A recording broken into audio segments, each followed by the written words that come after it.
بسم اللہ الرحمن الرحیم۔ پروگرام اختلاف رائے کے ساتھ میں ہوں افتخار کاظمی۔ آج 5 فروری ہے اور پوری دنیا میں یوم یکجہتی کشمیر منایا جا رہا ہے۔ دنیا کی حالیہ تاریخ میں بھارت کے وزیر اعظم نریندر مودی کو ہٹلر کے نام سے یاد کیا جاتا ہے۔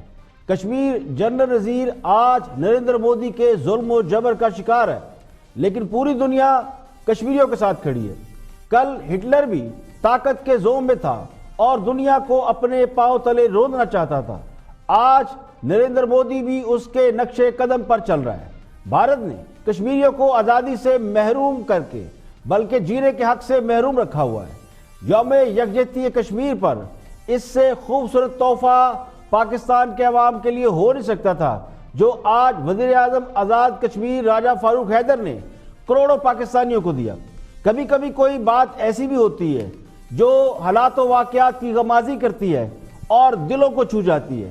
وزیر اعظم آزاد کشمیر نے آج یوم یکجہتی کشمیر کے حوالے سے جو مرکزی تقریب تھی اس میں ایسی ہی خوبصورت بات کی جب انہوں نے وزیر اعظم سے کہا کہ وہ اس ملک کے بڑے بنیں، اپنی باہیں پھیلائیں اور یہ ملک جو تقسیم ہو رہا ہے اس کو تقسیم ہونے سے بچائیں۔ ویسے کشمیری آپ سے گزارش، آپ سے اپیل کرنا چاہتا ہوں، نیشنل ریکنسیلیشن کرے پاکستان، اوپر کرے اپنے آپ کو، سب کو اپنے ساتھ، سب کو اپنا دامن کھولے، اپنا سب کو ملایا پورے ملک کا اکٹھا کرے۔ یہ میری آپ سے، اب میرا پتہ پرابلم کیا ہے؟ پرابلم یہ ہے کہ اپنے بھی خفا، مجھ سے بھی بیگانے بھی ناخوش، میں زر حلال کو کبھی کہہ نہ سکا تھا، کبھی کو ناراض ہو جاتا مجھ سے، کبھی کو رہ نہیں سکتا ہوں میں بات کیے بغیر، میری بات کو لوگ دوسرا مطلب بنا لیتے۔ ہم سب آپ کے ساتھ، آپ پاکستان کے وزیر اعظم ہمارے قابل احترام ہیں، ہم بھی آپ سے کوئی توقع رکھنا چاہتے ہیں۔ یہ ٹی وی ٹاک شوز میں لڑائی جھگڑیاں بند کروائیے جناب وزیر اعظم، یہ بہت قوم تقسیم۔ وزیر اعظم آزاد کشمیر نے قوم کی دکھتی رگ پر ہاتھ رکھ دیا ہے۔ سیاسی اتفاق رائے، قومی اتفاق رائے یہ ملک کی ضرورت ہے۔ سیاسی عدم استحکام اور ذاتی انتقام کے تاثر نے ملک کو انتہائی نازک موڑ پر لا کھڑا کیا ہے، جہاں اس بات کی ضرورت ہے کہ ہوش سے کام لیا جائے۔ نفرت کی سیاست نے آج پاکستانی قوم کو تقسیم کر کے رکھ دیا ہے۔ خود خان صاحب نے یوم کشمیر پر آج جو تقریر کی اس میں انہوں نے یہی کہا کہ نفرت کی سیاست کبھی دیر پا نہیں ہوتی، نفرت کی آئیڈیالوجی کبھی نہیں چلتی، لیکن بدقسمتی سے یہ بات وہ اپنے حوالے سے بالکل تسلیم نہیں کرتے کہ وہ خود بھی اس پر عمل پہ رہا ہے۔ ہاں صاحب سے پوری قوم نے بار بار التجا کی اور آج بھی ہاتھ جوڑ کر التجا کر رہی ہے کہ خدا کے لیے وہ اس ملک کے وزیر اعظم ہے تو سب کے وزیر اعظم بنے، قوم کے لیڈر بنے، صرف ایک سیاسی جماعت کے نہیں۔ وزیر اعظم کے نظریات سے، پالیسی سے لاکھ اختلافات، لیکن اس بات سے، اس حقیقت سے کسی کو انکار نہیں کہ وہ پاکستان کے تمام عوام کے 22 کروڑ عوام کے وزیر اعظم ہیں، ان کے بھی جنہوں نے انہیں ووٹ دیا اور ان کے بھی جو ان کے سیاسی مخالفین بھی ہیں اور ان کے بھی جو ان کے ہاتھوں اس وقت مہنگائی کی چکی میں پس رہے ہیں۔ لیکن وزیر اعظم آزاد کشمیر کی اس پیشکش کا وزیر اعظم نے جو جواب دیا وہ آپ بھی سن لیں۔ میرا کوئی ذاتی کسی سے لڑائی نہیں ہے، مسئلہ یہ ہے کہ اگر میرے گھر میں کوئی چوری کرتا ہے اور میرے گھر کو مقروض کر دیتا ہے تو کیا میں اسے دوستی کر لوں؟ کہ میرا آج ملک جب میں ایک ادارہ کھول کے دیکھتا ہوں اس کے پیچھے کرپشن ہے۔ یہ ذاتی لڑائی نہیں ہے، یہ میرے ملک کی لڑائی ہے۔ چائنا جو آج اوپر ترقی کر گیا، 450 وزیروں کو انہوں نے جیل میں ڈالا ہے 5 سالوں میں۔ وہ اتنا کامیاب ملک تھا نا، ان کو نہیں ضرورت، نہیں کرپشن کے پیچھے جاتے۔ اور اسی طرح آج امریکہ کے اندر آپ دیکھیں یا کوئی بھی ملک پر 30 سال کے بعد وہ جن لوگوں نے کرپشن کیا ان کو پکڑ کے جیل میں ڈالتے ہیں۔ ہاں صاحب کہتے ہیں کہ میرے گھر میں چوری ہوئی ہے، میں چوروں سے ہاتھ نہیں ملا سکتا۔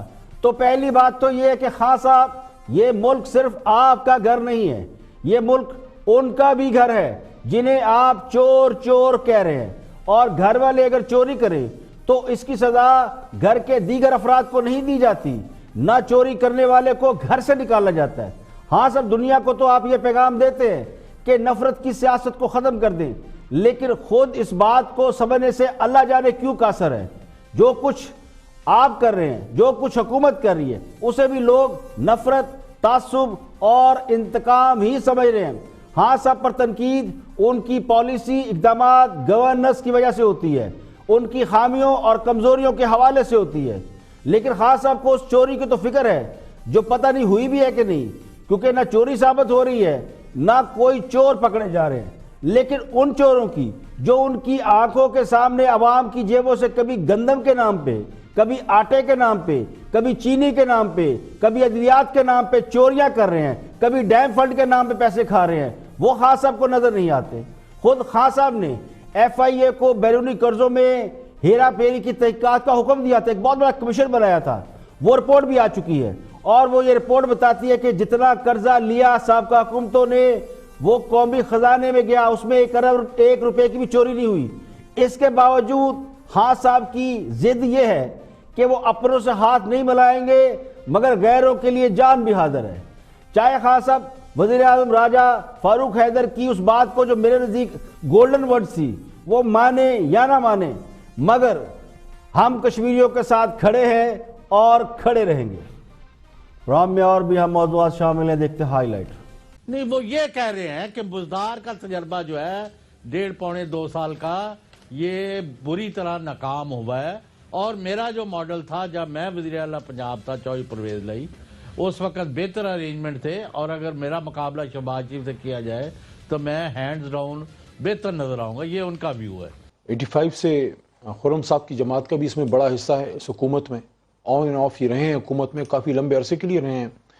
آخر ہو کیا گیا کہ ایک زبردست ملک جو ہے جس میں ہر طرح کی طاقت ہے، ایگریکلچر کے لحاظ سے بھی، انڈسٹری کے لحاظ سے بھی اس میں بہت بڑا سکوپ ہے، اور ہم نے ثابت بھی کیا ہے کہ جس جگہ محنت ہوئی ہے وہ انڈسٹری آگے بھی گئی ہے۔ کاٹن میں پاکستان کا دنیا میں بڑا نام ہوا۔ گھر سے شروع کریں گے احتساب، تبھی اس کی کریڈیبلٹی بھی ہوگی۔ جتنا مرضی عمران خان صاحب گلا پھاڑ پھاڑ کے دوسروں کو بے ایمان، دوسروں کو چور، دوسروں کو ڈاکو کہتے رہے، لیکن جب تک اپنے اندر کے ڈاکو اور چور نہیں پکڑیں گے ان کی نہ کریڈیبلٹی ہوگی نہ اس کا کچھ ہوگا۔